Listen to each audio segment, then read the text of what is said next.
ଆପଣ ନାଁ କହିବେ? ଭୀମ ମାଝୀ ପଞ୍ଚାୟତ ତିଖିରି। ଆପଣ ତିକିରି ପଞ୍ଚାୟତ ଯୋଉ ଭାଇରାଲ ହଉଛି ହଁ, କଣ କାର୍ଯ୍ୟ କିଛି କାର୍ଯ୍ୟ କରିକି ଭାଇରାଲ ନା କାର୍ଯ୍ୟ ନ କରିକି ଭାଇରାଲ? କାର୍ଯ୍ୟ ନ କରିକିରି ଭାଇଲାର। ସିଏ କହୁଛନ୍ତି ମୁଁ ସବୁ ଉନ୍ନତିମୂଳକ କାର୍ଯ୍ୟ ସବୁ ନାଇଁ ନାଇଁ ସାର୍ କିଛି ନୁହେଁ। ତା ଘର କୋଠା ବାଟି କରିଗଲାଇଁ।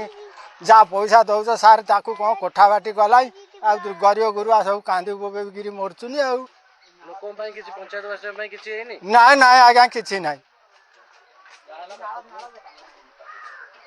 କୌଣସି କାର୍ଯ୍ୟ କରିନାହାନ୍ତି ପଞ୍ଚାୟତରେ? ନାଇଁ ନାଇଁ ସାର୍। ଏଇଠି ଯୋଉ ଡ୍ରେନ୍ ହେଇଛି ଏଟା ଡ୍ରେନ୍ କାମ ହେଇଛି? ନାଇଁ ସାର୍ ନା କ'ଣ ଆଳୁ ପଟି ପାଣି ଯିବ ନା କ'ଣ ମୁଁ କିଛି ଘର ପାଉନି। କେଉଁ ପଟି ସବୁ ଗୋଟା ଗ୍ରାମରେ ଇଏ ତିଖିରି ପଞ୍ଚାୟତ ସାରା ଗୋଟା ହାଟ ସେ ତାକୁ ଡ୍ରେନ୍ କରିଛି। ଇଏ ସବୁ ଡ୍ରେନ୍ ଚାହିଁଲେ ଦେଖିବା ଡ୍ରେନ୍ ସବୁ ଏମିତି ସବୁ ହଁ ଖାଲି ଆଉ କାମ କେମିତି ହେଲା ପୁଣି? କେମିତି ହେଲା ଆମେ ସେ କଥା କହିବୁ? ସେ ତ ଆଖି ତ କହୁଛି ଆଉ। କିଏ ସରପଞ୍ଚ ଆଖି ଦେଖଉଛନ୍ତି? ହଁ। ପରିଚୟ କହିବେ? ଦାଶରଥୀ ବେହେରା, ପଞ୍ଚାୟତ ତିଖିରି। ପଞ୍ଚାୟତ ଯୋଉ ଭାଇରାଲ ହଉଛି ସରପଞ୍ଚ ପଞ୍ଚାୟତରେ ବିକାଶ କରିକି କାର୍ଯ୍ୟ କରିକି ଭାଇରାଲ ନା କେମିତି ଭାଇରାଲ? କିଛି ବିକାଶର ଚିତ୍ର ନାହିଁ, ଖାଲି ସେଇ ମାନେ ଭିଡ଼ିଓରେ ଭାଇରାଲ। ବିକାଶର ଚିତ୍ରରେ ଭାଇରାଲ ନାହିଁ। ପଞ୍ଚାୟତ କିଛି ବିକାଶ ହେଇନି? କିଛି ବିକାଶ ହେଇନି। ଯାହା ହେଇଛି ସବୁ ନିମ୍ନମାନର। ଆଉ ନିମ୍ନମାନର କାମର ଯଦି ଅପୋଜ କରିବୁ ତାହେଲେ ଲେଟର ପ୍ୟାଡ଼ରେ କେସ୍ ଖାଇବେ। କିଏ ଦିଅନ୍ତି ଲେଟର ପ୍ୟାଡ୍? ସରପଞ୍ଚ ମ୍ୟାଡ଼ାମ୍। ଆଉ ଯେତେ କାମ ଯେ ଏରିଆ ଭିତରେ ହେଇଛି ସବୁ ବାପ ଝିଅ ପୁଅ କୋଦାଳ କଟୁରୀ କଢ଼େଇ ଧରି ତାଙ୍କର ଚାଲିବେ, କାମ ଚାଲିବ। ଆଉ କେହି ଏ ପଞ୍ଚାୟତରେ କେହି ନାହାନ୍ତି, କେବଳ ସେ ସରପଞ୍ଚ। ସରପଞ୍ଚ ହିଁ ସର୍ବସର୍ବା। ପଞ୍ଚାୟତରେ କଣ ଆଉ କେହି ଲୋକ ନଥିଲେ? କେହି ଲୋକ କି କହିଲେ କେସ୍ ଖାଇବେ। ତ ସରପଞ୍ଚକୁ ଏମିତି ଡରନ୍ତି? ଡରନ୍ତି।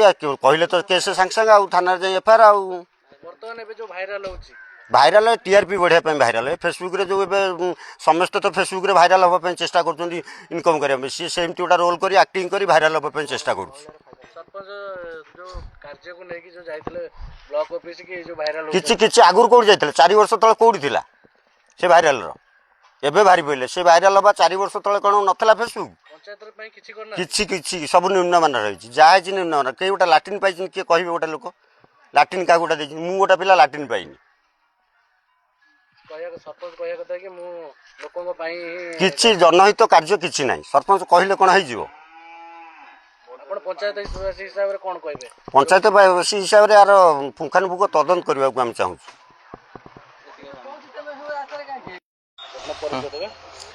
ତିଖିରି ପଞ୍ଚାୟତର ଅକ୍ଷୟ କୁମାର ବେହେରା। କ'ଣ କହିବେ ଯୋଉ ଏ ଯୋଉ ଆମେ ଦୃଶ୍ୟ ଦେଖିଲୁ କି ଗୋଟାଏ ପ୍ରୋଜେକ୍ଟ ଦି ଥର ବିଲ୍ ହେଇଛି? ଆଜ୍ଞା ଫଳକ ତ କଥା ଦୂର କଥା, କାମ ତ ଯାହା ହେଇଛି ଆପଣ ଦେଖୁଛନ୍ତି ନିଜେ ଆଖିରେ। ସମସ୍ତେ ପ୍ରତ୍ୟେକ ପଞ୍ଚାୟତର ପ୍ରତ୍ୟେକ ଉନ୍ନତିମୂଳକ କାମ କେମିତି ହେଇଛି ଆପଣ ଜାଣିଥିବେ। ଆଉ ଫଳକ ରହିଛି, ଫଳକର ଗୋଟେ ସ୍ୱତନ୍ତ୍ର ବିଲ୍ ଥାଏ। ଫଳକ ହେବାର ବିଲ୍ ଯେଉଁଟା ସେଇଟା ଦେଖନ୍ତୁ ଆମର କାନ୍ଥ ମାଧ୍ୟମରେ ଫଳକ ବିଲ୍ ହେଇଛି। ଆଜ୍ଞା ଫଳକ ତ ଏଇଆ ହେଇଛି, କାମ କ'ଣ ହେଇଥିବ ଆପଣମାନେ ଅନୁଭବ କରୁଥିବେ। ଗୋଟେ ଲେଖା ହେଇଛି ଯୋଉ ଗୋଟେ ପ୍ରୋଜେକ୍ଟକୁ ଦି ଥର ବିଲ୍ ହେଇଛି। ସେଇଟା ପୁଙ୍ଖାନୁପୁଙ୍ଖ ତଦନ୍ତ ହେଲେ ଜଣାପଡ଼ିବ। ଆମେ ତ ସେ ବିଷୟରେ କହିପାରିବୁନୁ, ଅଧିକାରୀମାନେ ଅବଗତ କରିବେ।